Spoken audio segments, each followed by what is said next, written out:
Lirin sucks. He is my least favorite character in Stormlight. I hate him more than Moash. If anyone disagrees, comment why you're wrong. Because comment why you're wrong. Lirin just doesn't make sense.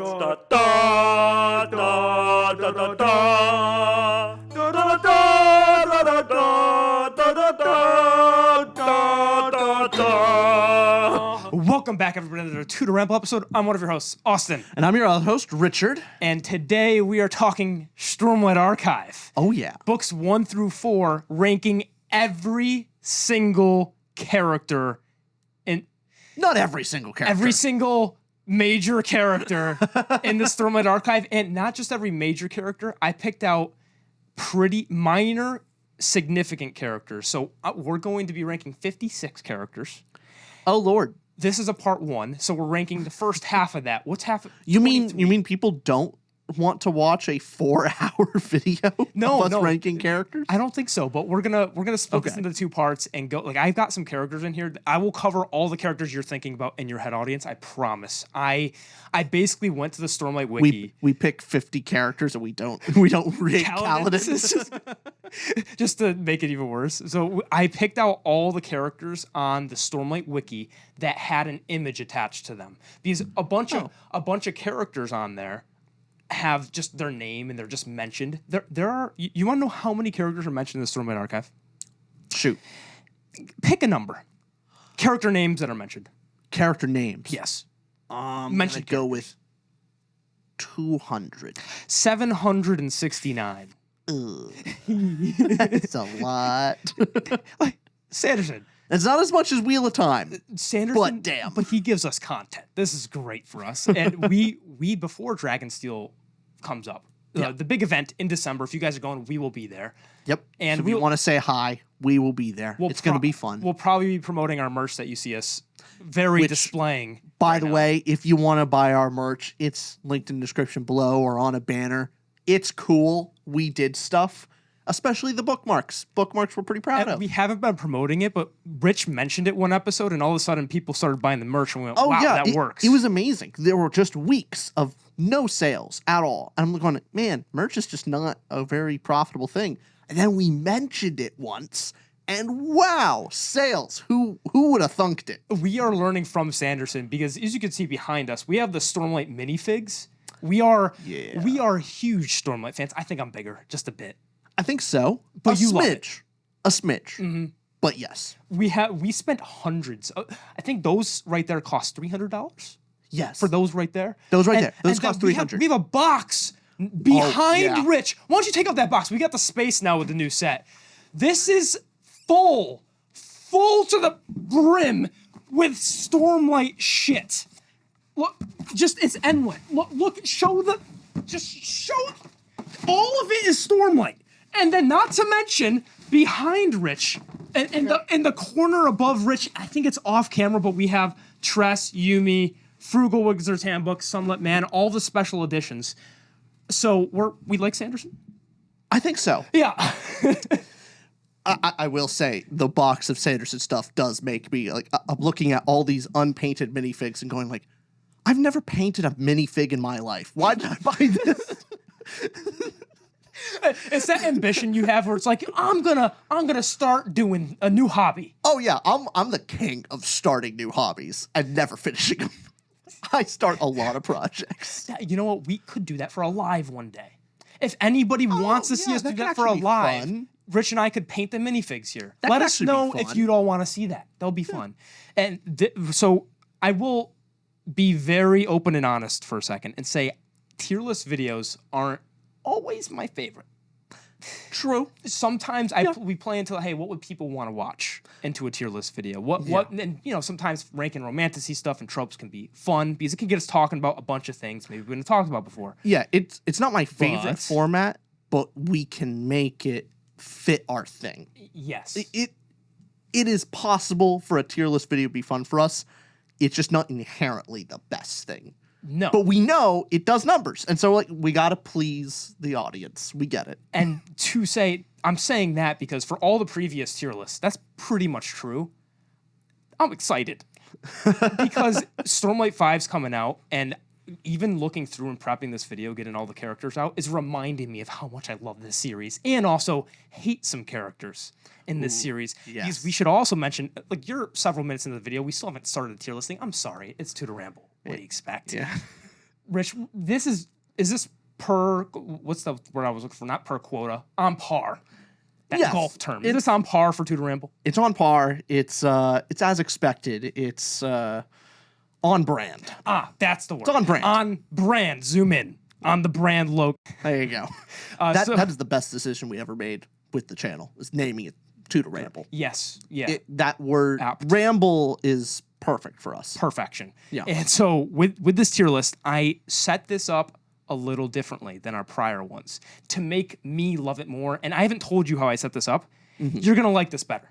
Okay. So in all the prior tier lists, you saw us have S tier, A tier. What does that all mean?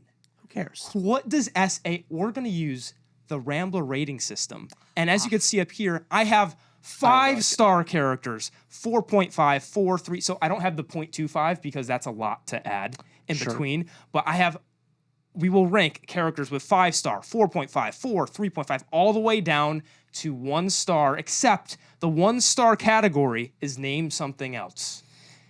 Every Ramble tier list video. Are you going to hurt me? What do you think it is? What's your guess? Oh, my gut reaction is Wheel of Time. And that was my gut. Are you going to hurt me? No. I came, look. We together on this one? I came and I said, I want us to be a united front today. Okay. I'm in a good mood. I want Rich to be on my side today. The 1 star is the Lirin tier. Good. Lirin. So before we even rank Lirin sucks. He is my least favorite character in Stormlight. I hate him more than Moash. 100% agree. Way worse. If you think we're not, when we get to Lirin, we will specify why. And full warning, spoilers for Stormlight, book 1 all the way to book 4. Book 5 has not come out yet, so we will only stick those. We will not do wider Cosmere spoilers. Yes, I will keep to that promise. We will stick on books I'll try. 1 to 4, and if it gets into Warbreaker territory, we'll warn anybody and then kind of go aside. But we will stick to the books 1 through 4. 1 through 4 and Warbreaker. Not only like 1 or 2 characters are Warbreaker related, True. so we'll do a little preface. But Fair. Rich, do you just want to get into this? Let's get into it. Because Let's get the first one. The very first character to rank is Navani. Yay! One of my early favorites. Oh God. What do you love about Navani? Okay. Can I preface one more thing? Sorry, I'll get spiel this out so people know we're on the same page. Is when we're ranking these characters, we're not going, I think they're a good person or a bad person. We're going, how much of a realized good character they are, because a villain could be 5 stars. Sure. A good So when you're going into Navani, it's not like, I like her, so she's 5 stars. It's more, what about her makes her like a full, real character for you? Completely understand. Yeah. Got that. That is a good clarification. For when we're ranking all this stuff. So what do you think about Navani, Rich? So early on, book 1, she was one of my favorite characters for the Way of Kings. Irrationally so. I don't think most people were not with me on that. I know that. Like, everyone's like, yeah, she's a fine side character. In book 1, I was like, she's got to have her own POV. Got to have her as a POV. She just had the sass, the power. She seemed so in control. And it was so much fun to see her and Dalinar play off each other, and how much that her inquisitive mind, but also full of real passion for the people around her, made her and then also the mystery of how she's been coping with the loss of her husband and her children. Interesting character to me, and I was in love with her from book 1, and so happy she got a POV in book 4. It carried that book. I think he should have went further and made her the main point of view with the flashbacks. That's just me. Completely agree. Yeah. Book 4 would have been helped by more Navani. Yes. That's the answer. Like, factual. That's all you... Forget every other character. You only need Navani POV. Especially because we'll get into Venli, but Venli didn't do it for me. Well, yeah. Stick on Navani, though. But Navani... Why from the get-go did she get you? Is it just she had that dialogue? She had a good voice. So she had a unique personality of something I've seen before mixed with just... honestly, I guess it really comes down to charm. And her flirting with Dalinar a little bit, but in a subtle, coy way, mostly to... wants what's best for him. Yeah. Not necessarily is just trying to jump his bones. That's not really it. She's concerned about him, and she's toying with him and trying to push him along to a better path. Yeah. And wants what's best for him, and wants what's best for her children. And all these things put together made her very likable. And then later on, we see her anxiety dealing with Gavilar and all that crap she had to deal with. And her developing as a leader of scientists and being maybe not the technical scientific mind, but has the creative scientific mind and is willing to dedicate herself to the process. I've read other characters that, super creative, like, oh yeah, they're super smart. They got an idea. Navani, like from book 4, she has ideas, but she actually tries them. And she actually goes through the scientific process to learn things. She's curious. She's curious, but she has the scientific rigor to slowly, methodically test her hypothesis and move forward with, she actually treats it like a scientist rather than just the genius character that's like, I got an idea. They try it once and it works miraculously. Yeah. All that to say, I really like her. I want to give her I know this is high, but I want to give her a 4.5. I don't think I'll disagree, and I think part of that introduction with Navani that I loved as well, which just carries through, is she, when it's first introduced, she's no longer in power. She has really no say in things. Yeah. She was married to the old king that is now dead. She's the mother of the new king. She doesn't have the political prowess, so she doesn't have to be a good person. She's just, everything she does, she wants. She is a curious person, and there's never a moment where, and especially with Sanderson's characters, it's not like, oh, this is a morally gray person. It's just she's good-hearted, elevates Dalinar around her, also as a character of her own as the series progresses. She's charming. She is charming. I will go 4.5 with you because there's going to be a lot of characters that are going to go below 3 because what we mean by 4.5 is spectacular. I think she's a spectacular character. Yeah. We'll go with that. I know people may disagree, but that's just a personal feeling. I want to give her that. And I hope with book 5 we get even more Navani point of view because she, especially with now she's bonded, that'll lead to some more intrigue. So Navani 4.5, and the next character, I put 2 characters in this one. Do you even remember who these characters are? Rlain and Vstim. No. They are the characters in the interludes, the traders. The trade and Vstim. Oh. Is one of them a world hopper? I don't know. We're not talking Cosmere. We have to stick to Stormlight. But Rlain and Vstim, they're traders. And not Trait, as in they trade goods. And remember Vstim's training Rlain, and you have them in a couple interludes. And when I said I picked minor characters too, there's 56 characters we're ranking. I'm ranking this, even characters that aren't that significant, we're ranking. Here's the thing. I know they are complete side characters, like a one-off tertiary character just to see their perspective.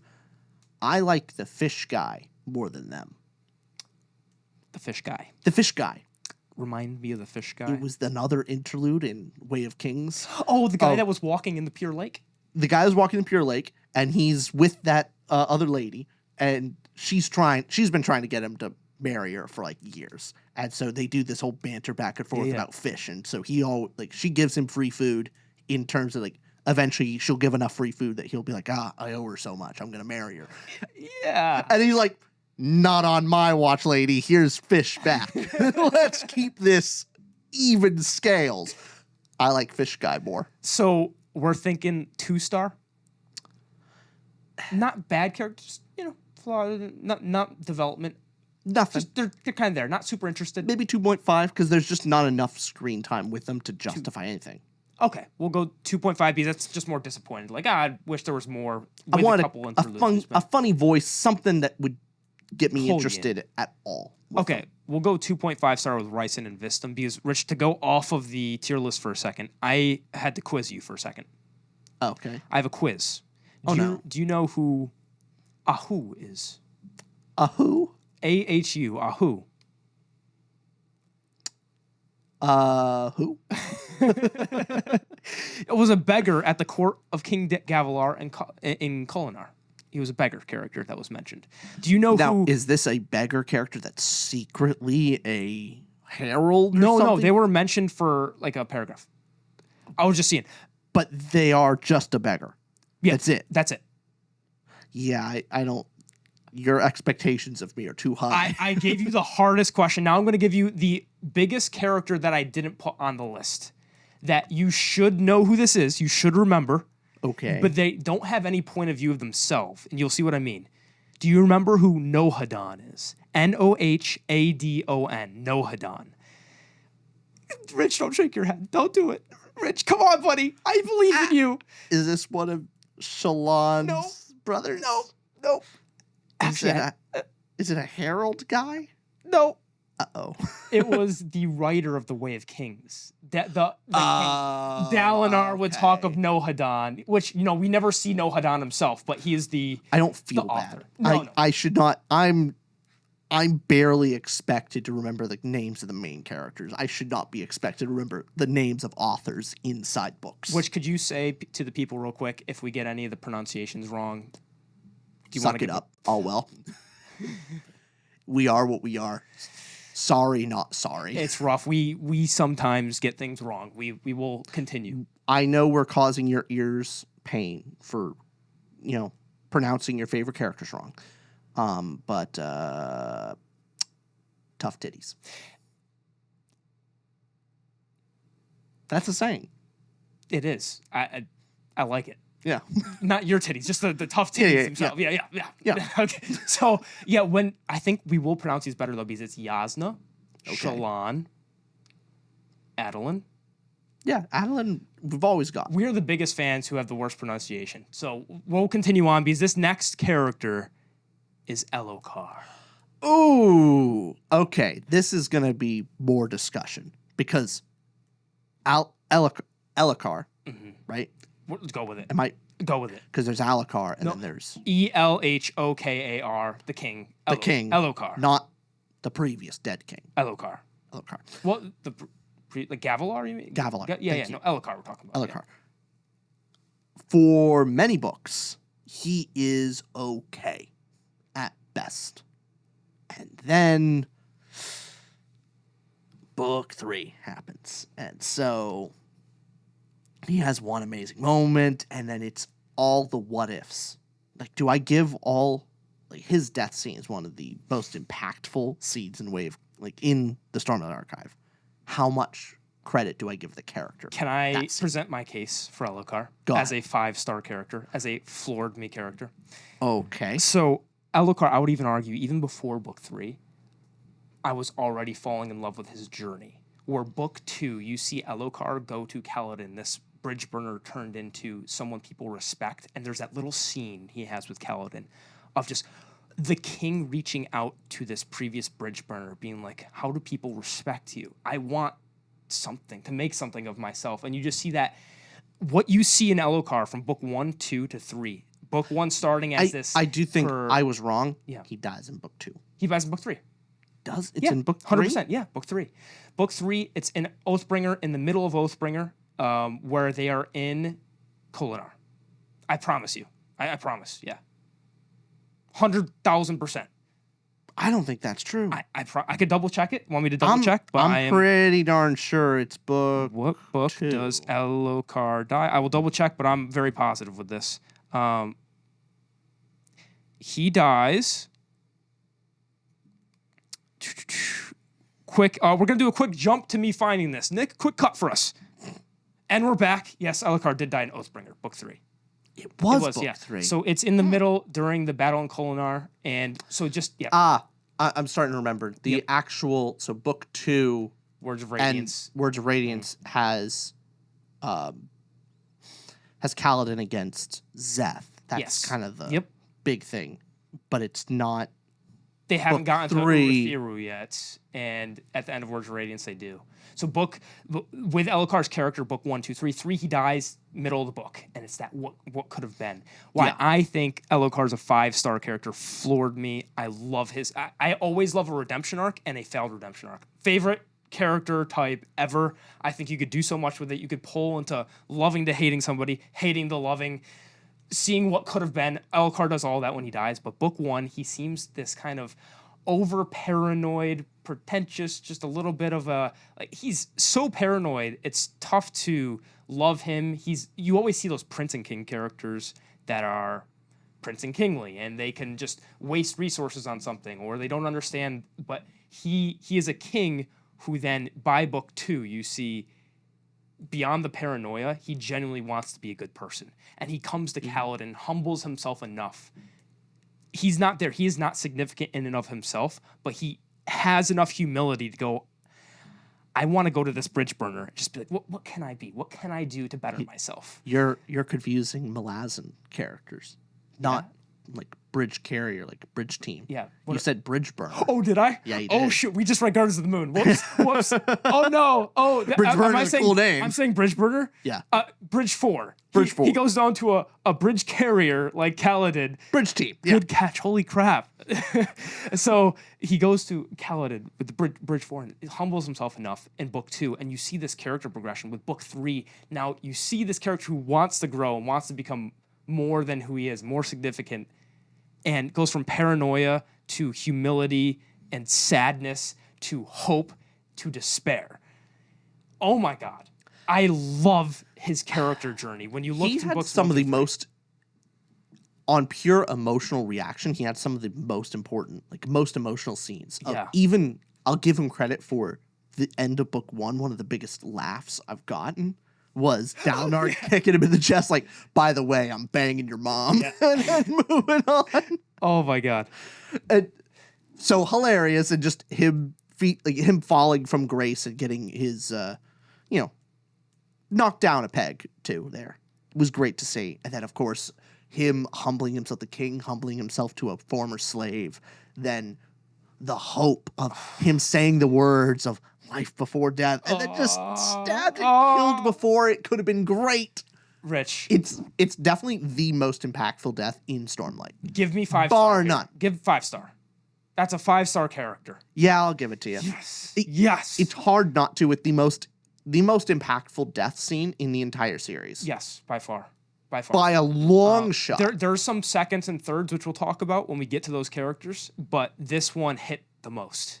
Yeah. And you didn't expect it to. When you're reading book 1, you're like, oh, obviously Kaladin and Bridge 4 people that are going to die. And specifically, it's not a death where like, oh, I feel bad because another character feels bad. I feel bad for the character. Yes. That character that, and I'm sad for them. Like Tef dying, you feel bad for Kaladin. Mostly, yeah. Most you're of mostly it goes going, on, what's that going to do to Kaladin? Exactly. Where Elhokar is, you look at, oh my God, the hope and the possibilities. Yes. He was almost Elhokar, we're dragging Elhokar up to 5-star. There we go. Okay, now we've got the next character is Gavilar. King Gavilar, dead King Gavilar. We're going to find out more book 5. Absolutely. That seems to be, I think, Gavilar's the flashbacks? No, should be Zeph, I think. We haven't read it. We don't know. Conjecture. We have not read the prologue because we wanted to just go into book 5 fresh. Yes, but exactly. Oh, you're saying for the prologue, whose point of view it is? Yeah, exactly. Oh, I don't know. Could be. I think we're going to get a lot more of him in book 5. But as of now, pretty good. Mysterious. But that's what he's got going for him. I don't know if he's much of a character. It's more of a mystery. You see him through the eyes of others. And obviously, we aren't starting the series him being alive, so we see a lot of Navani's reactions to her past with Gavilar and now with Dalinar, and seeing how Gavilar wasn't a great person. Also, he's got this stuff going on with the Cosmere and Ghostbloods and what's going on there. Mm-hmm. So he has mystery is the perfect word to describe Gavilar, and I think that's enough to put him 3.5 stars. Do you think? I don't know if we go 4 because there's I wouldn't say 4, but 3.5. Good character he creates the background and the backdrop for what started the series, and he's in a lot of the moving parts. He also is very much a character of his own, where you could see that he had this yearning for power, but also interesting relationship with his brother. He put his brother onto the right path. Like, I think he introduced him to the Way of Kings and what are the words? The last words a man. The most important words a man can say. Like, it seems like he had some interesting good in him. Yeah, that's right. Even though he was a terrible husband. Awful. Awful to Navani, and I love Navani, so. Let's go 3.5. Okay. With Gavilar. That makes sense to me. Good character. Mm-hmm. And next character we have is Taravangian. Ooh. 4.5. Like, just such a fascinating character, and also a villain that you have, I think, a lot of sympathy for. A strange amount of his whole situation is, I feel a little bit of pain every time he switches to dumb Taravangian. And then even more sorrow when he switches back to cold, calculating, smart Taravangian. Just that his whole idea of like, he can be the most caring person or the smartest person and never both at the same time. And every time he has a good idea, like it's when he's at his least empathetic. Yeah. And when he's at his most empathetic, he just can't think properly to actually implement his ideas. It just, his whole dynamic is fascinating. It's awesome. I agree with 4.5. And how excited are you to see him now that he's Odium? Oh, way more. What's that do for you? He's way better than previous Odium. Yeah. Previous Odium was just, hey, big bad in the sky. Like, nothing. Absolutely nothing. Sauron. Yeah, basically. Right. But less mystery, because we actually got to talk to him far more.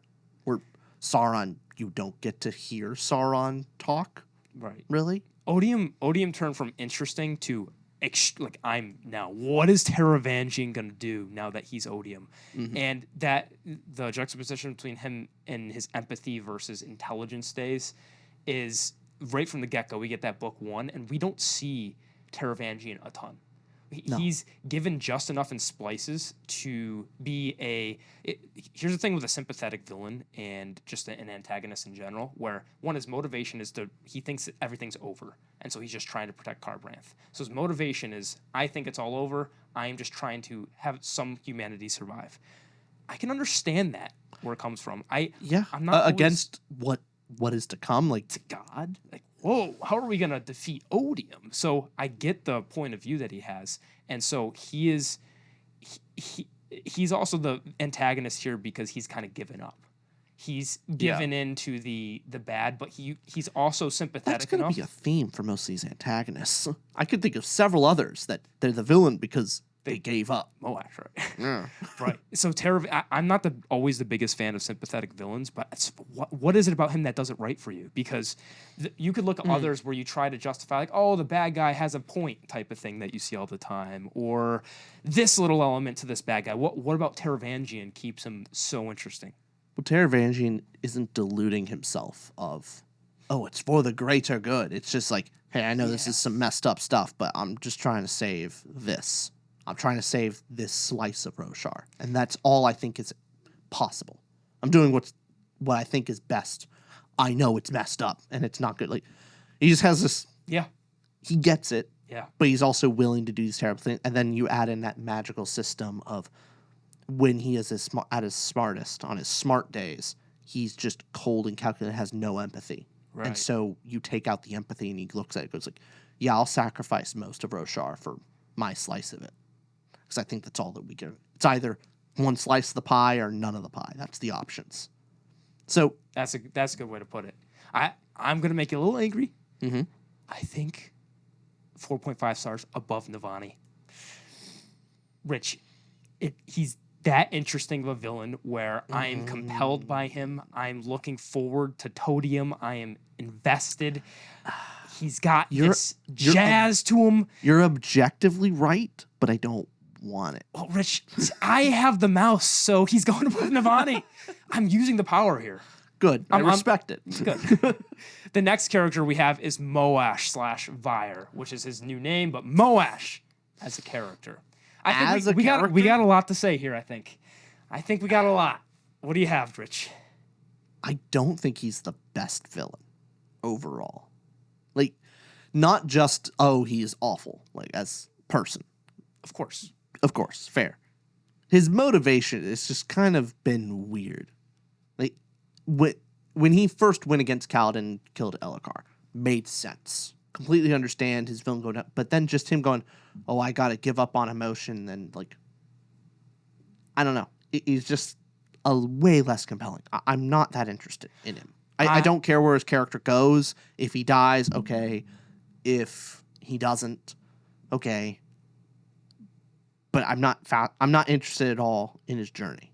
I'm only interested in like how is Kaladin going to deal with him and the reflection of that.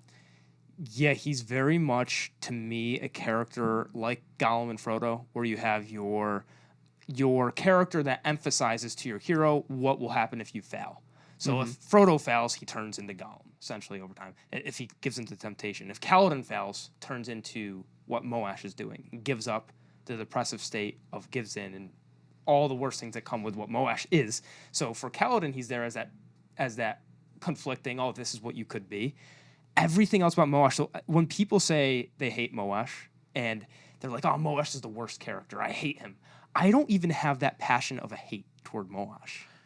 It's strange to say. He also just has almost cartoonishly weird motivations. Like, I genuinely don't really understand his motivation behind wanting Kaladin dead. Not really. Like, well, he kind of wants Cal to give up with him. Yeah. He also wants Cal to give in. But that's the point. Yeah. Why? Is it to justify, like, hey, if Kaladin gives in, that means I was right, and it's to justify my actions? I think, correct me if I'm wrong, I think it's to be like, hey, Kaladin's going through pain. I also, like, to stop the pain, you just give in a way. To let the pain stop hurting, if you want to stop hurting, stop caring. So I think that's his motivation of I'm trying to help Kaladin in that way. I think. Yeah, but then he goes, no one can kill Kaladin Stormblessed but himself, so I'm going to make him commit suicide. That's my plan to take care of Kaladin. Is get him to kill himself. And he still seems to respect Kaladin as a friend. Like, he still cares. I don't know why he cares so much. One, I didn't justify like his whole friendship and close friendship with Kaladin. I was just gonna say that. Yeah. So one, I don't completely buy their close friendship. Yep. Like, I understand a friendship of a kind, sure, but he was always a certain distance away, and he didn't revere Kaladin. And so now that he's dedicating his whole purpose to making Kaladin kill himself, and this whole like, oh, Kaladin must get. Why does he care? We agree. Why would he go? We agree so much with Stormlight characters. Like, I didn't realize how much in line we are in all of this because that is like I pointed my finger at you. You're like, "Oh, Rich, I got a point," and then you just took the words. I took it from you. Good. Thank you. Just like they're my ideas. You not yours. You are taking Kaladin's happiness and just letting me suffer. Yes, good. So Moash's friendship to begin with in book 1, because we have a whole book Way of Kings to get into that friendship with Moash and with Kaladin. By the way, little aside. Yeah, what? If you're interested in having these kind of talks about Stormlight characters, you can join our Patreon where we have a monthly book club. There we go, self-promotion. Nice, man. Ba-bang! Bang. Ha-ha. It's in link below. It's a lot of fun. We have a book every single month we talk about with people. Please join Patreon. And at the time of recording, we're doing Malazan. It's great. Yes, or it's Malazan, sorry. Gardens of the Moon, book 1. Yes. So for we're talking about Moash. So with Moash and his friendship in book 1, I felt a lot more connected with Rock and Kaladin, with even Teft and Kaladin, with Sigzil introduced at that point. Even Sigzil and Kaladin. Moash, I didn't see them as that brotherhood, that friendship in Bridge 4. So it wasn't that much of a pull when they went their separate ways. It almost, I think the way Sanderson was writing it, and Sanderson's a genius character creator, and he's a master at this stuff. So when I feel like the pull he wanted with Kaladin and Moash was as if Kaladin and Adolin today split up, it would be that would be heartbreaking and devastating. I know that they don't have that kind of relationship, but I would have liked for a almost broship like Adolin and Kaladin had. You can't develop it because that developed over several books. It can't be that developed. But with a book as big of Way of Kings, I would have wanted a little more. Well, we had, 3 books for that? And 2 big books, and it could have been developed more. Yeah, so I don't know about you. Do we go 2-star or... I think so. 1.5 or 2? The reason why I'll give it 2, not 1.5, is because he does get an emotion out of us when he's with Kaladin. Of like, when he's his plan of like, I'm going to get Kaladin to kill himself. You go, he brings out the emotion of hatred. 2 stars so fair. It's not the worst. 2 stars fair. Because I think Lirin is like nonsensical apathy. Like, we're going to rant on Lirin. Why not now? I want to put Lirin below Lirin. Lirin sucks. He sucks so much. The next character we have before, I think I have Lirin in this episode. Yes, I do. Lirin will come up. So next character is Odium. So not Todium, not Taravangian, but Odium himself. God Odium. What do you think? Tempted to put like a 2.5 type of deal. Like, he's there. He exists. I don't know anything else about his character or its character, however you want to put it. He's more interesting for the world than he is for a character on his own. He's bad Muju energy. I'll go 2.5 with you. Above Rlain and Vstim. Sure. He creates more of a threatening presence. True. So I kind of want to put him below the 2 merchant characters. Odium, Todium now with Taravangian increases Odium for me, but we're not considering that into this. Okay. Next character we have is Todium. So Taravangian plus Odium, this new combination. I don't think it's fair to give him too high of points because he literally came in the very last minute of book 4. So it's not fair to give him like a 4 or 5 or anything. I'm thinking top of 3.5, like above Gavilar. Because again, it's that mystery element. It's the same thing of I'm curious about the what ifs. Like, there's so many possibilities. 100%. Yeah, let's go. I would have said below Gavilar. I'll go above, either or. What do you think? Above because it's the future. Like, there's a bunch of mystery and Gavilar's it's the future. past. Gavilar's past. Like, there's as much mystery and intrigue there as with Gavilar. He did. 3.5 stars. It has the potential to be 4.55 next book. We'll see what happens with Todium. But that ends the Odium, Todium, Taravangian conversation. So we got all those in our places. Good. Next character we have is Syl. 5 star. 5 star. I don't care. Ask me why. I'm not going. Why? Because I want. Because Syl deserves it. I love Syl. I think the scene alone that gives Syl 5 stars is take away 4 books. Just the fact that Syl goes and helps Kaladin almost commit suicide because she thinks she's doing something good. She's like, Kaladin. I have most emotional weight in Syl. If Syl dies in book 5, I'm going to throw a book at a wall. We're going to have some problems here. Syl cannot die. If she does, I'm going to be real upsetty spaghetti. I will say, I still think Syl should be below Elhokar. Elhokar. No. Rock, paper, scissors. Rock, paper, scissors, shoot. Rock, paper, scissors, shoot. Shit. Ugh. Okay, I can get behind Syl being 5 stars. It's just, I think Elhokar, that's fine. I love my redemption arc. Syl is perfection.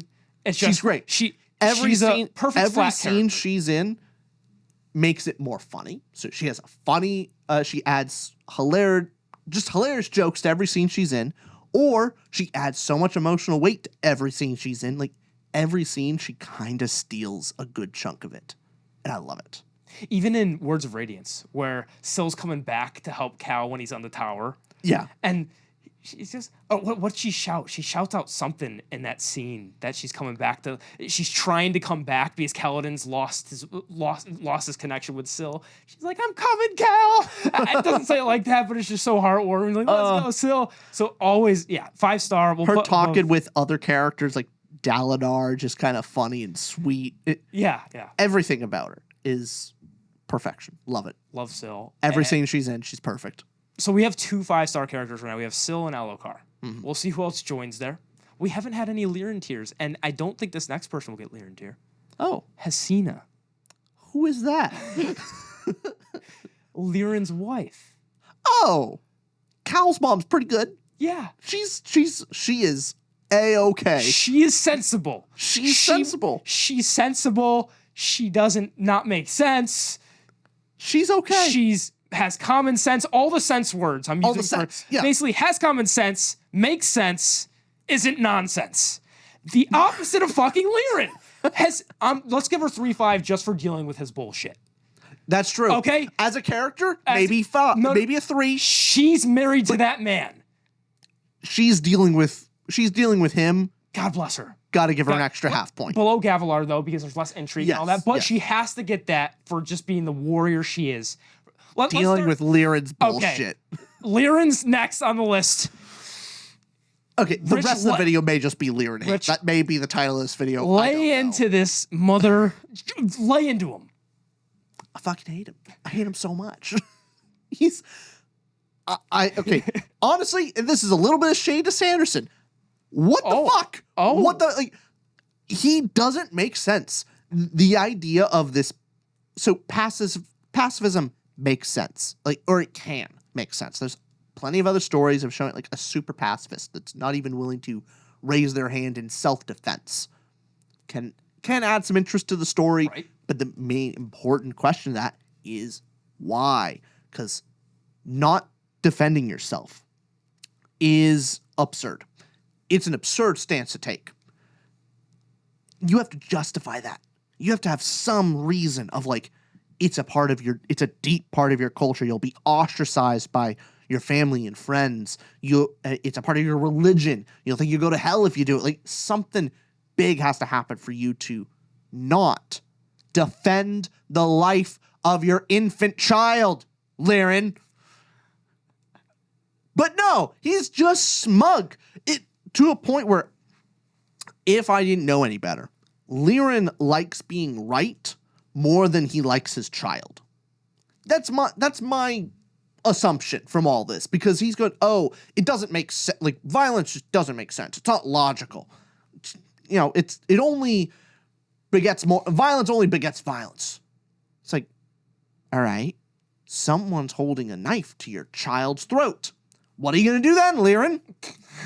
Well, I guess I'll just, after he, cuts my son's throat, I'll, dab it up and repair the guy's leg and treat him free of charge. That's apparently my world philosophy. Why? Rich, I hate him. Is the connection here for the Lirin lovers?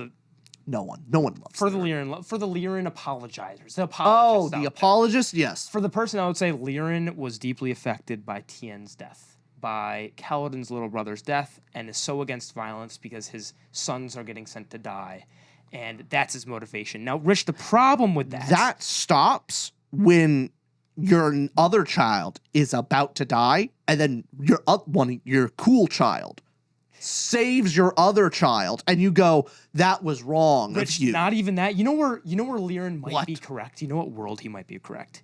Is when it's not the fucking apocalypse. of when, we shouldn't be killing the guys who are invading and killing all of us. And even Kaladin... It's better to capitulate. Now, here's the thing. Kaladin's point of view is even being a Windrunner is protect those unless it's someone that is doing wrong. With the stipulation that, hey, self-defense exists and all this. It's just, how do you get to the extreme pacifist point of view of so much no violence to where your entire ideology is self-defeating?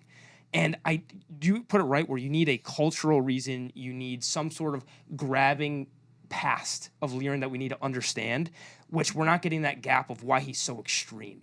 It's just frustrating to see. I don't even think there's a hint of it, because before Tien's death, he was a pacifist. Before that, like, it's always been a part of him. It seems that he's kind of a hippie, and he stole Cal's mom away from some noble because he's, some weirdo hippie that is a pacifist, peace and love, man. And it's just like, if anyone disagrees, comment why you're wrong. Because Lirin just doesn't make sense. No, actually, how much that he's supposedly empathetic and all these things.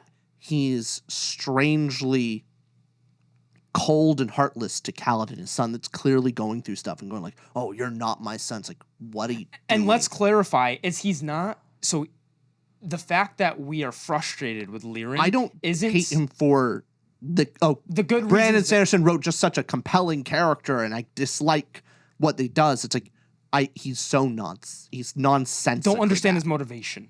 So to the point that frustrating character rather than you're frustrated because you like the back and forth of like, they make sense and I just want them to overcome this. He's the most nonsensical character in Stormlight. I'm not rooting for him to not become a pacifist. I'm not, because I'm like, why are you? And what is your, let's go Lirin tier, because there's no lower than Lirin. No. He stays. He stays on the board. He never move him to the bottom of the board.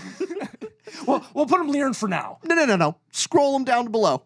Put him on the bottom of the up all the lists. Rich, just for you, I'm gonna create another row. Thank you.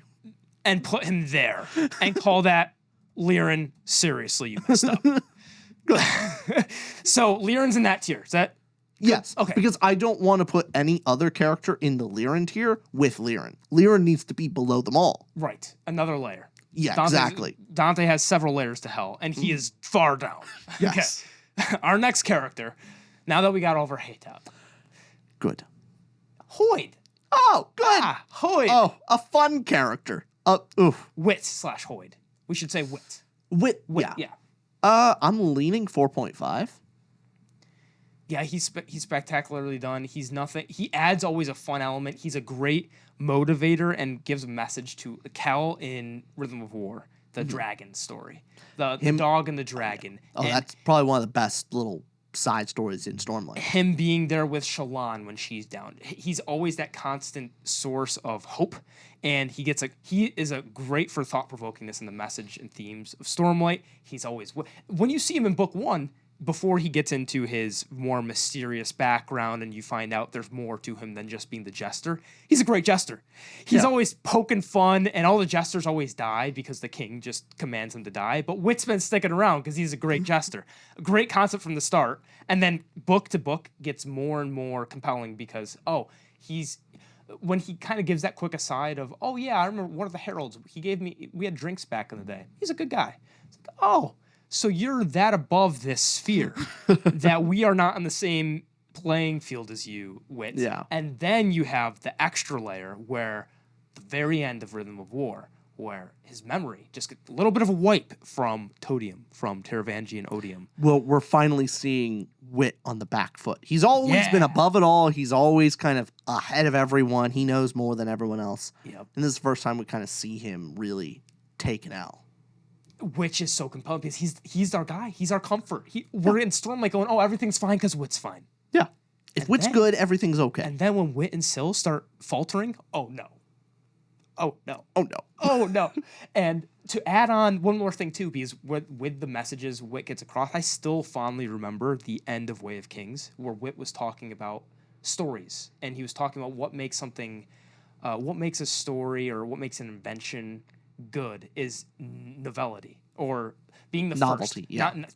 Novelty. Thank you. It's novelty and being the first. And sometimes you don't need to be the best, but if you're the first to introduce something, is that enough? And he has these it's kind of Brandon Sanderson using a character to make the reader think. Mm-hmm. And he kind of has this cheat code of a character, which is Wit, and he's so awesome. Yeah. And also this is not a spoiler. I'll save it.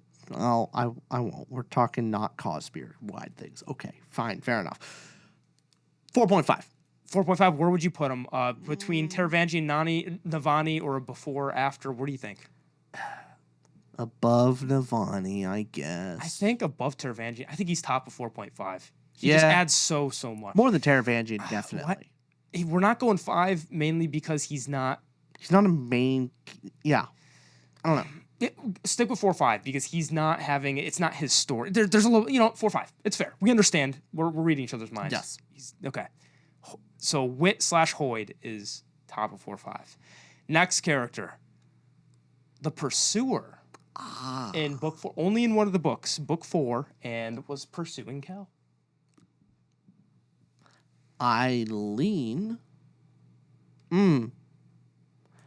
toward a 3. It's fine. Just fine, yeah. What is his motivation? He prideful. That's about it. I was even going to say 2.5. That's a little disappointing as a villain. Mini antagonist, I get it, but it kind of has that cool ability of flashing 3 times, like pew, pew, pew, and then cool ability added in with he does have the. That's fair. It's mainly he's a threat. Yeah. Like, oh, that's impressive. That's an impressive threat. And then by the end of like him running scared, and it's like Kaladin's like, I'm not gonna just kill you. I can kill you. I'm ruining your reputation. That's the thing you value most. Like, yeah, you're gonna come back, and you're always you. Everyone knows you're no longer, undefeatable. You lost to me, and it was cool Kaladin moment. So he led to that. So you convinced me on 3. Yeah, yeah, he's fine, and also convinced me. In the action scenes, it's pretty fun. He's an intimidating action villain. Definitely. Okay, 3 stars for sure. And yeah, not anything extraordinary, but nothing bad either. Fun enough. Okay, I agree with you there. Next character we have is Lopen. You remember Lopen, of course. I do know Lopen. Yes, he's Lopen. On Bridge 4. Bridge 4. He's the jokester, the one with lots of cousins. The one that was disabled, and then Stormlight came in. It's like, hey, I got a hand back. Isn't that right? I don't. Didn't he not have an arm? I think he still doesn't. Still doesn't. Yeah, I would think so. That shows you my recollection. So I think he still doesn't have an arm. Oh. Yeah. But Lopen, what do you think of Lopen other than that point? Fine. Nothing special, I guess. Kind of shows that we don't really know if he has an arm or not. He's got some fun lines in there, and part of Bridge 4, maybe another 3-star, honestly. And that mid-tier doesn't do anything bad, but he had some comedy at times. Mm-hmm. Don't feel super connected to him. He's not the most forgettable Bridge 4 member. There are others that I don't know their names at all. Let's go Lopen. Below the Pursuer? Yeah, below Pursuer. Lopen's right about there. Now, this next character, I want to be correct if I'm wrong, but on the Stormlight wiki, this character wasn't even mentioned. I remembered this character in the Stormlight wiki on the list of characters. I didn't see this character. Yeah. I don't know why, because they're significant enough to remember. The Mink.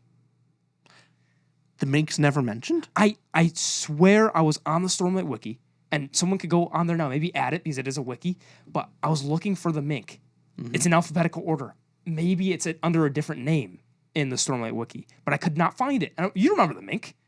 Yeah. Mink's in Rhythm of War and is the leader or that rebel group in not Elhokar, but Herdaz up northwest or so of Elhokar. But is supposedly my thoughts when starting the Rhythm of War of Mink's going to be important in this book because it was introduced right away, big factor, but kind of didn't lead anywhere in that book. Did you have any impression of Mink? Maybe personality-wise, you connected with Mink more. I thought the Mink was going to be more important. Right. I mean, just storytelling is usually you get introduced to a big character in the beginning, then they're important. Yeah, so are we thinking maybe a 2.5 or 2? 2.5 is disappointing. Okay. Because nothing wrong or flawed, because we have Moash and 2-star, and I think Moash is more flawed because we're trying to go for something like, okay, Moash should invoke more, and there's maybe want to push Moash down to 1.5. To bad, you think? I think a bad character. Yeah. Because we had some strong thoughts on Moash. Yeah, we'll go Moash down to 1.5, and then let's stick Mink 2.5. Disappointing for a character. And maybe bottom there, even worse than Mraize and Vstim. Yeah. Because the thing is, Mink could really improve next book because clearly Sanderson is setting up Mink for book 5. I mean, if not, maybe it was just why would they do it in book 4? So. Maybe it was a mistake, and he's like, I'll write off Mink now, but I don't see that happening. We didn't get a lot from Dalinar in book 4, so maybe because we saw so little of Dalinar in the entire book 4 is the reason we saw so little of the Mink. So we'll see. We'll see if this could change after book 5. All of these could. Yeah. Except Lirin. No, Lirin has nothing. No redemption arc for Lirin. No. Nonsense I character. will put this down. If Lirin somehow in book 5 not even redeemed, not just becomes a good character, becomes an understandable character. Yeah. Rich, you and I, we need to do something publicly. We have to buy the most expensive thing on Sanderson's website. We will buy every single one of Sanderson's leather-bound editions. No, don't do that to me. I can't afford that. That would ruin me. The thing is, you're ruined. The thing about the thing about this bet is you were just so confident. The thing about the bet is we're so confident. And also, I think what you just said there shows how great of a writer Sanderson is, where there's a little chance that Sanderson is that good of a writer where he could have like one flashback. That's the thing. All it takes one amazing flashback scene, or thing is that's a hard lift. That one flashback is gonna solve that. How about this? You and I will buy one leatherbound from the site that we wouldn't have otherwise. Fair enough. That's what we'll do if Lirin comes back. We'll have to remember that bet. Okay. Okay. Our next character is Sigzil. Yep. Before addition to that, actually. Yeah. If he does, I will make it my mission to get that leatherbound edition of whichever book. We get the leatherbound, and we have to get it signed by Sanderson saying, like, Lirin is the GOAT. Yes. And we have to waste our Brandon Sanderson signature saying Lirin's the GOAT. And don't even have Sanderson sign. No. Yeah, no signature from him. No Brandon Sanderson signature. Just him writing Lirin is the GOAT. That's it. I agree. Yeah. That'd be great. It's a waste. A waste of our opportunity and time. The next character we have is Sigzil. I like him. I can't give more Cosmere spoilers. But fine enough character in Bridge 4. Okay, I didn't know there was larger Cosmere stuff with him. Interesting. Okay, Sigzil. Okay, 3-star? Sure. Doesn't do anything above Lopen, I think. Yeah, I'm fine with that. Another one of those kind of Bridge 4 that lumps together with Lopen, Sigzil. They're fine. Yeah. Nothing bad. They kind of create more, there's this team of people that look up to Cal. Yeah, basically. They're all just Cal sycophants. They're simps. They're a bunch of Cal simps. Well, we are too, so. True. Everyone's kind of a Cal simp. I mean, anybody that's in 5 and 4-5, we're simps. So Syl, Elhokar, Hoid, Taravangian, Navani, all of those. I've noticed we haven't come across a single main character. Actually, we're going to, but also we haven't come across a 4-star yet. Where were you going to get our first 4-star character? We've been either going 4-5, 5, or 3-5. Is this next character worthy? No. Ialai Sadeas. I don't know if I'm saying. Is that the wife? Name. That's the wife of Sadeas, yes. Oh. 2.5, I'm thinking. Kind of disappointing. You think so? I kind of wanted more out of her. Of revenge for her husband, and just she kind of goes out with whimper. She's trying for revenge. She's trying to put some stuff with. She's involved with the Ghost Bloods a bit. I wasn't really believing her character. Oh no, I'm just trying to argue for a 3, but I can't. I just find it disappointing. Yeah, when I read her, I wasn't super. I mean, she's just. Yeah, I guess so. She's not bad, but it's also just. Okay, and she's gone. Let's move on to other things. I'd rather not be here now. Let's go top of 2.5 because I think at least she creates an element of. She has a clear motivation, going for revenge, doesn't really fulfill it, but the rest of these characters from 2.5, it's more like could care less about them. She has something going for her. Okay. So, yeah, but I agree with you. There's nothing super compelling about her. But her husband, who is next on the list, Torol Sadeas. I think we may have our first 4. I was going to say that because I'm trying to justify a 4-5, but what is it about Sadeas that you really enjoy but doesn't get him to the top? Well, the best part about him is how much he actually did support, how much he supported Gavilar, the previous king, and insofar Elhokar. Yeah. Like, actually is loyal to the king. He just hates Dalinar. And so he's such an open villain that he was the most fun twist of the first book of like, you go, oh yeah, Sadeas is the villain. Like he openly like, yeah, he's the bad guy. And then twist going like, no, actually, he's not. He's not the worst guy. He's not great. Wrong. Adolin's wrong. He's pretty good. Or he's good in this. Yeah. He's okay. And then double reversal. Actually, he is the bad guy. It's like, no. And so. Without spoiling like a Knives Out moment. Yeah. Kind of like that. The thing that we made you stop suspecting actually is the thing. That's always great. And that's a great plot moment. And Sadeas himself as a character, as a villain, I was disappointed when he died. I loved Adolin's moment killing Sadeas. That was a great moment. It made so much sense. But with him gone, it kind of left a gap in Urithiru where, obviously for plot purposes, Dalinar, you needed to knight everybody. That would have been so hard with Sadeas. So it makes total sense plot-wise. But the other High Princes aren't as compelling to me. So he was really compelling High Prince that had clear motivation. Loved him in book 1 and book 2. It was always a pain in Dalinar's side that needed to die in order for the plot to progress. But I miss his presence in the politicking, which means he was a great character. Before Irithiru, his position makes sense. Absolutely. He has a difference of opinion with Dalinar on how to actually proceed, but he is loyal to the king. He didn't seem seditious. Like, he's power hungry, but he is loyal to the king. He just disagrees with Dalinar. His conversation with Adolin made him just almost cartoonishly villain of like, I'm gonna undermine Dalinar. And he's like, Dalinar was proved you wrong. Like, everything that you've said today has failed. Like, Dalinar was right on everything, and you're still being petty about, like, it just made him so petty and small that, like, at that point I didn't care. What do you think could there have been? You know how Kaladin and Adolin kind of were opposing each other and then came together. Mm-hmm. Could you have seen Dalinar and Sadeas having a similar arc where they became buds in this journey and Sadeas overcame his ego?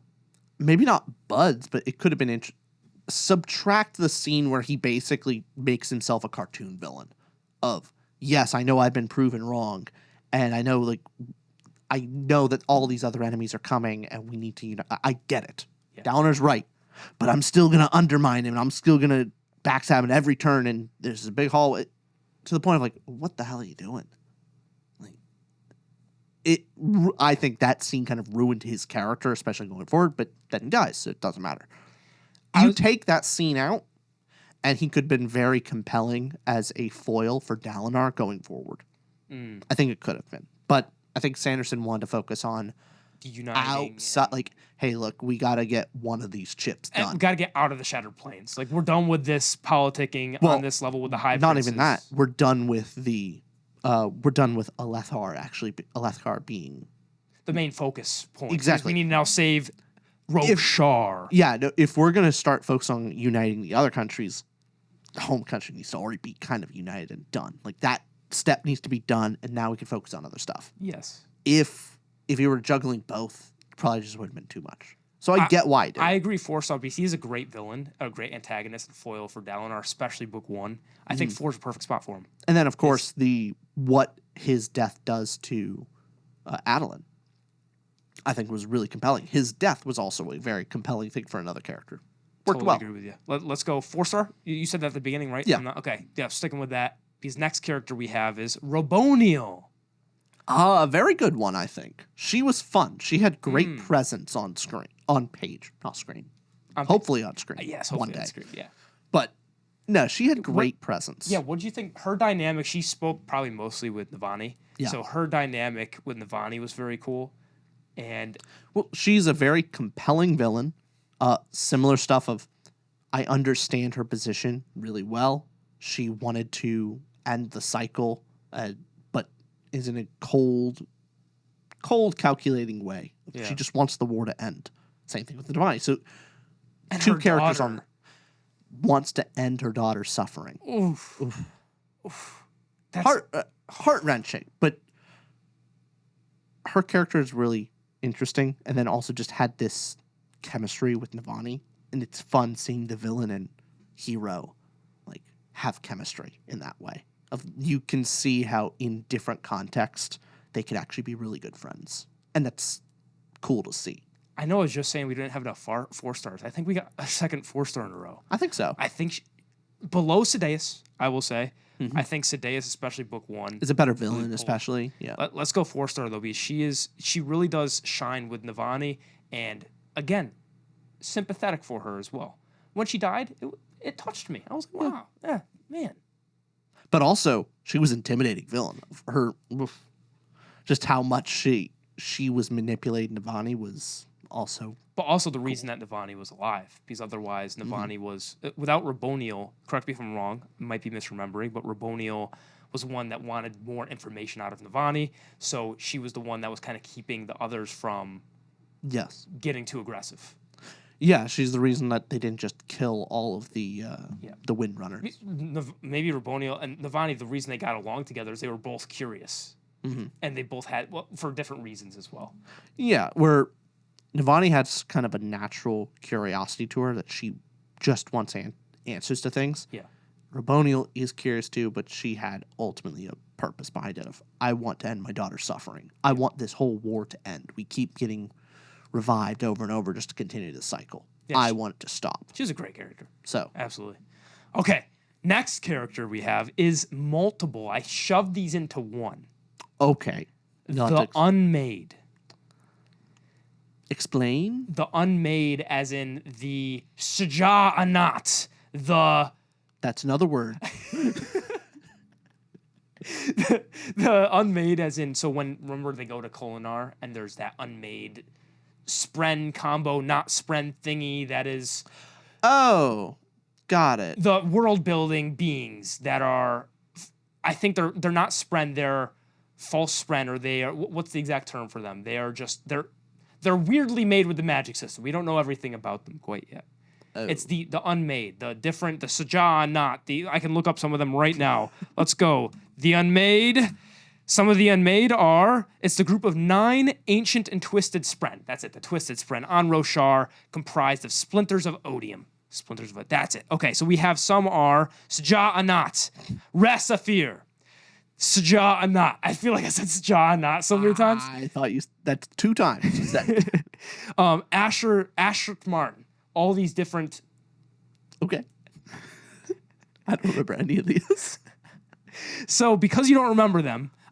they were also known as like the Midnight Mother, the Spawning Mother. The only thing I remember about them was they were in Irithiru when they first discovered it and going after the Harmony, basically. Right? Oh, one was, I think was the beginning of Oathbringer, where they were hunting one down, and yes. Yeah. Yes. That was yeah. So that's the most I remember about them. Yeah, what do you think then? 2-5? Let's give it a 2. They're very forgettable. They're more world than they are characters. Yes, true. So, again, I did put them in the list. It's my fault. I just fault. wanted to talk about it. I don't even think they're characters. That's the problem. Okay, we'll go, because they're not really characters, 2. Good. Yeah? Okay, I agree with you there. Because next one we have is Maya. Adolin's yes, Maya. Okay. She is technically a character. She's a character. That has one line. Yeah. In the whole story. Yet, I think she's quite endearing. Like, there's something to her. You know what I mean? Everyone like, you feel super bad for her. Like, for a character, yeah. You have a lot of sympathy for her. Like, every time that she and Adolin are together and, like, you can see she's almost there, but not really connected to then how people treat her as a dead Spren. You feel this sympathy for her. And then, of course, her defending Adolin is just like, yes, good. You feel great about it. And her fighting with Adolin in training and all this. Top of 3-5? So she gets a lot of emotion out of you. With Maya, the one struggle that I had with her didn't have to do with her, but more the plot around her, where, of course, good guys win. I get it. Like that's an easy thing to predict. Like, I think in a Sanderson novel, at the end of this book, the good guys will come out on top. It was more so with Maya. It was very easy to predict her exact role in Rhythm of War and know exactly what she was there for, that she was going to speak out. As soon as you knew that Adolin had to go to court and Maya wasn't speaking, it's every single plot element is going like, oh, I wonder what Maya's going to do suddenly at court to make this big scene. So that wasn't as much of a impactful scene for me, but that doesn't mean that Maya as a character was bad. I think that Maya is still, she won for the world, creates a lot of interesting elements with, hey, well, this is what happens to the dead Spren. And she is endearing in a bit, but I would argue maybe a 3, because I don't know if she's of course not Syl level. No. But maybe Maya by book 5 again will have a lot more development, because for me, I need a little more. Here's the thing, the difference between 3 and 3-5 for me is, at least in 3, she pulled on the emotional heartstrings a few times in the book. Yeah. That's the difference of people in 3, like, Sigzil, Lopen, the Pursuer, like, no emotional connection really at all. Like, they're fine. It's okay. At least with Maya, you're kind of cheering for her. You're rooting for her to win. And I want to watch her continue to grow. Exactly. Okay. There were not just one, but several moments where you're going like, oh, come on, Maya. You're rooting for her. You felt I'll give you bottom of 3-5. Fair enough. Okay, we'll go there. Bottom of 3-5. Below Hesina, because again, she's dealing with Lirin. Yes. So let's be fair. That's saint. Saint level.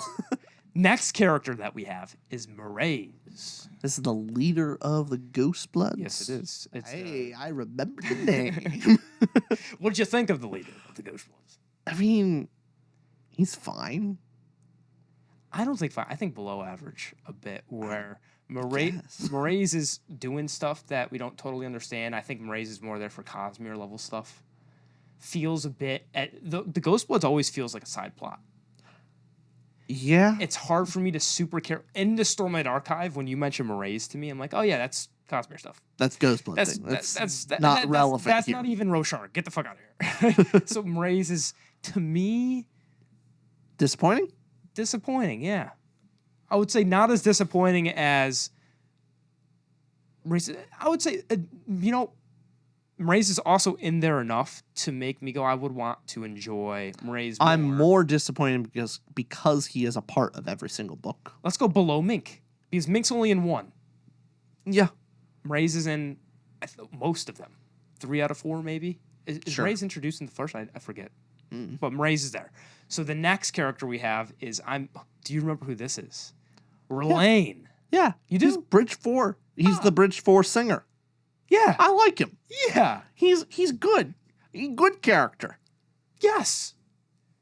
Yay. I don't have much to say about him other than yeah. You know why I like Rlain even more is a character like Rlain, where you see introduced in book 1 as the singer in the group is going to have some big, impactful, like this is super important. And it's kind of the opposite of what I was saying when I was talking about the Mink, where characters introduced are going to be super important. But Rlain and the whole battle being against Bershendi, it's like, Rlain's going to be an integral part to this whole thing coming together, which Rlain has their part, their part to play, but not... I think I like Rlain more that Rlain's in the background. Well, it makes him... it gives hope for the idea of a real integration, right? Not just like, he's important for plot purposes. Exactly. No, his journey is fitting in. And how much how the Bridge 4 runners and mainly Kaladin really steps up from no, Rlain is a member of Bridge 4. He's not just the side piece. He's not just the singer part. He wears that badge. He wears that uniform. He is Bridge 4. And everyone else trying to include him, but having a hard time identifying with him and interacting as human and singer. Their cultures are different. And for that's a 3-5. I think so. I think right above Maya? Right next to Maya somewhere.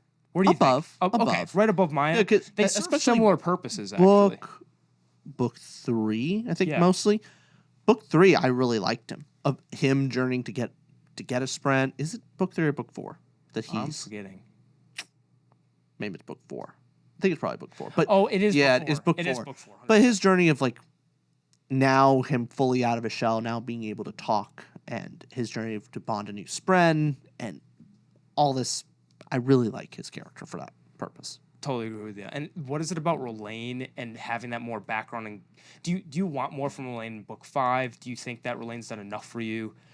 I want more, but I don't want a ton more. I want just the same amount we got in the previous book. Yes. I want that amount. Keep it the same. Keep it the same. Agreed. Maybe one, maximum 2 POV sections. Not even the full chapter. Just little tiny tidbits. Little tiny bits. Just make sure Rlain's doing okay. That's all I need to know. He's doing okay. Hey, Move what's on. his mental state? How is he fitting in? Is he healthy? Is he doing How good? is his diet? How's his diet? Is his bowel tract okay? Because I will tell you, this next character, Uh-huh. I want to see more from. Okay. Rock. Rock. Here's the thing. I just want one little POV making sure he's doing all right. I think if any Bridge 4 member deserves to be like in 5, it's Rock. Out of any of them, except of course, Kaladin. Of course. Is Rock a 5? The argument is 5 or 4-5. Yes. I think I will argue 4-5. You're probably right. I think I will. I think it's just funny to put Rock in at 5. Above all of them? Yeah. It is. Rock is funny. No, because Rock has the same name as Dwayne Johnson. And Dwayne Johnson makes bad films. Very bad films. Puts Rock back on the 4-5 because shares name with Dwayne Johnson. Fair. I like the logic. If you're memeing 5, I'm going to meme 4-5 to get Rock where Rock should actually be. It's because Rock is... Do we have to explain why Rock is great? I mean, He just has great character voice. Every scene he is in, you know it's Rock speaking. He brings humor. He brings heart to it. A good element of mystery of, hey, what's going on? Rock's people's like... Their connection with magic is weird. An element of culture. You love in books. Exactly. Just getting a little bit of the stew and his past in oh my god, I forget his where he's from. The Horn Hills, the place. The place the culture I can't remember is what I love about Rock. Well, we haven't that's the thing, is it's actually different. It's somewhere else. Yeah. We haven't really seen it, but it feels more alive with Rock there. Yes. Yeah. That's a 4-5 character, and I think, where in the 4-5? Above Navani, of course. Actually, below bottom of 4-5. Rock's a great character, a spectacular character. Navani is the made POV of one of the books. We're giving Rock high enough. Okay. Our next character, we don't have to talk about too much. I think this is a really light one. Yeah, I think so. Kaladin Stormblessed, our first main POV character. About an hour 15 in. Hell yeah. Okay. Kaladin Stormblessed. Thoughts? Now, do I want to try to take, because we both know 5. We're starting there. Where in 5? Where am I going to try and drag him down? Is that my goal? You are Moash again. Am I being Moash? Why are you trying to drag our boy down? I don't know. Now, what is it about Cal? Why is he such... I mean, he's the reason we read Stormlight, because his character point of view is the first we get by chapter 10. He decides not to jump off the cliff. It's Way of Kings is Cal's book. We're following his depression arc. He's put in this constant pressure. He's not always the main character, but he's the hero of Stormlight Archive. And everyone looks to him of hey, we need a champion. We need a hero. Kaladin Stormblessed. I need a hero! And then Kaladin just zooms in with Syl, and Syl goes... So I just imagine that playing constantly. Now, that would be great. If Syl could play music riding through the sky, plays his theme song. Bar, like hard, heavy rock. And, okay, but you said he's the hero, but why I also love Cal is my favorite book in all of Stormlight, Oathbringer. He is not the hero. He fails. He can't go and save everybody in Thaylen Fields. It's Dalinar's book for a great reason. That book is perfection. That you can go check our review on Oathbringer if you want, but we'll talk about that again plenty of times. But Kaladin is both your hero, but also you know that he's not always invincible. Because his worst enemy is himself. That's what Moash plays against him. He's such a relatable character. The mental struggles he goes through. Just you love Cal. There's we could go on and on about Cal. Other than, is there something that you're going to try to drag him down on? Why? Why is he not the best? Here's the thing. It's something I don't necessarily agree with, but I will bring up a point that I've heard other people talk about with Cal. Yeah. Of that Kaladin's journey sometimes can feel very burdensome. Of it's been 4 books, and it sometimes feels that hasn't even moved forward.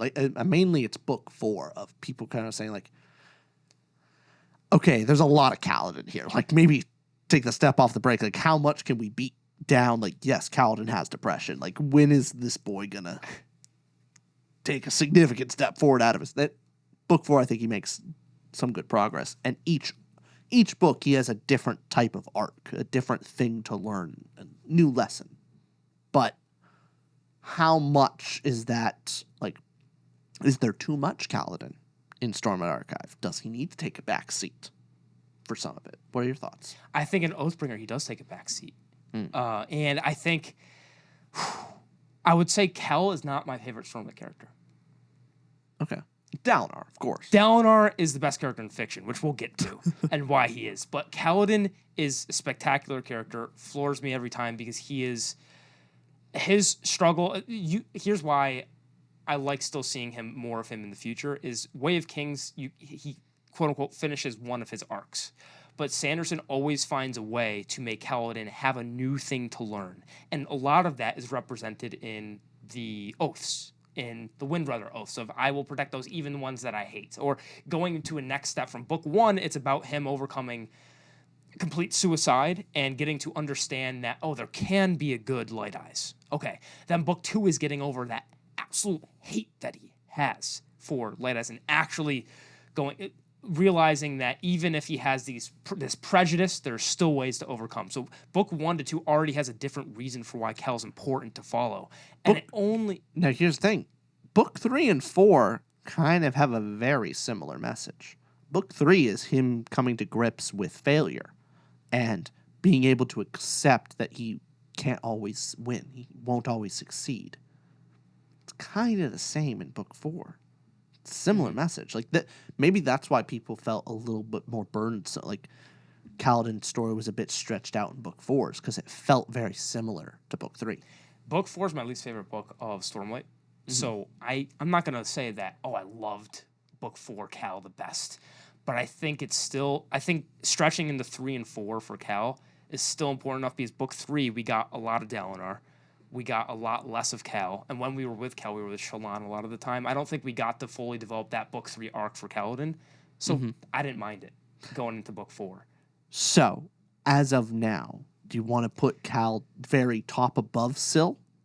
Yes. Yeah. Yeah. Kaladin is our top of 5. He's the top of 5. We stretched it out, but we can't. Kaladin is 5-star best boy. Well, Adelin's best boy. Adelin's best boy. And we have Shallan, Adalin, Ashonai, Dalinar coming up next, but that's going to be in our part 2, Rich. Oh, we're starting off part 2 strong. We ended part 1 with Cal. He's always, every Stormlight book's got to end with a little bit of Cal. You got to have a bit of Kaladin at the end. And then we're going to start with Shallan. Do we like her? Do we hate her? I don't know. Find out next episode. Find out next time. Next Ramble time. Next Ramble episode. We'll see you then. Part 2. Thanks for watching, everybody. Bye, y'all. Bye-bye.